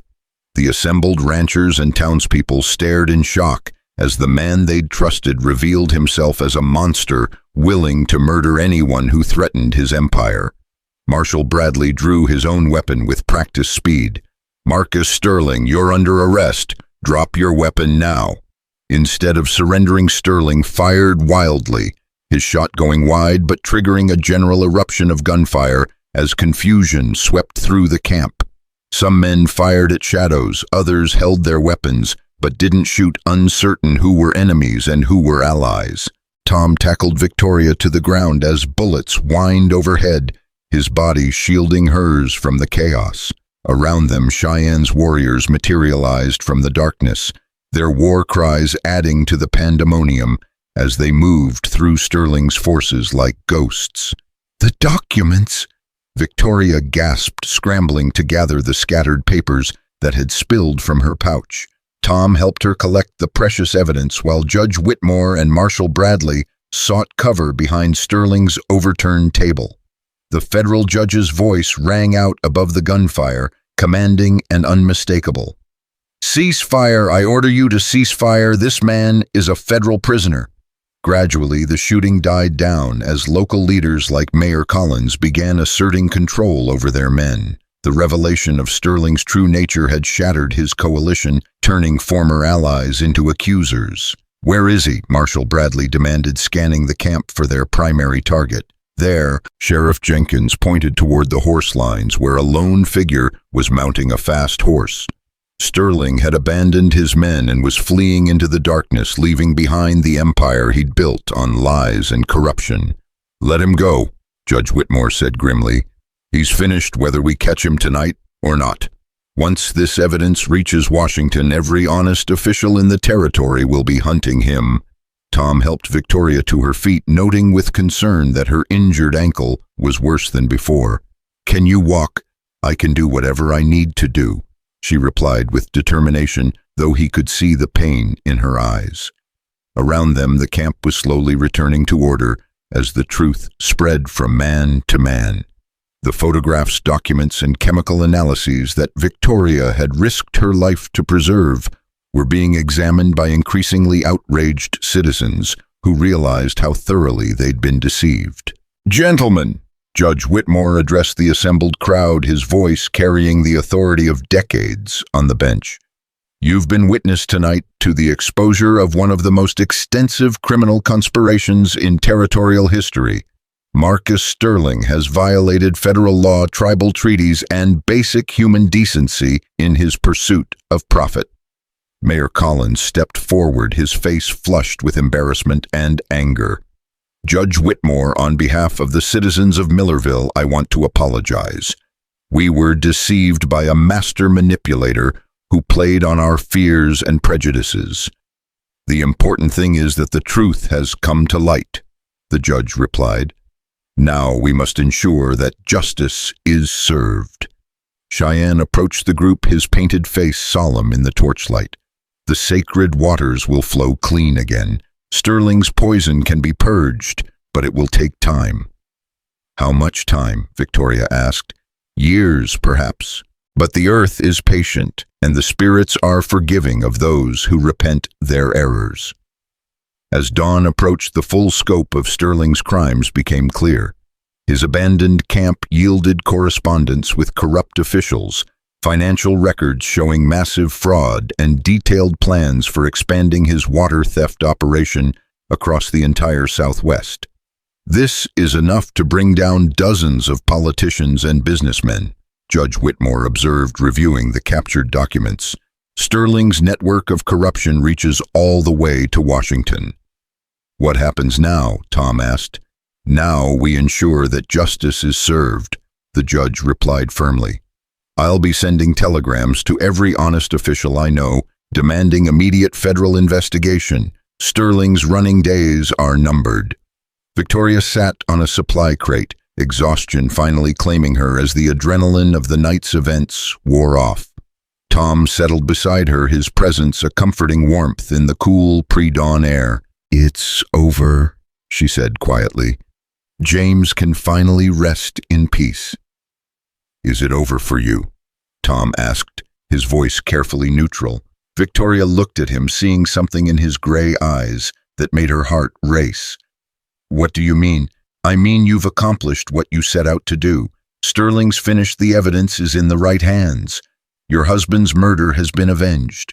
You're free to go anywhere, do anything. And you're wondering if I'll stay," she said, understanding flooding through her. Tom's weather-beaten hands fidgeted with his hat. "A woman like you, educated, refined, you could have your pick of opportunities back east. I don't know why you'd want to stay on an isolated ranch with a man who spent 20 years learning how to be alone."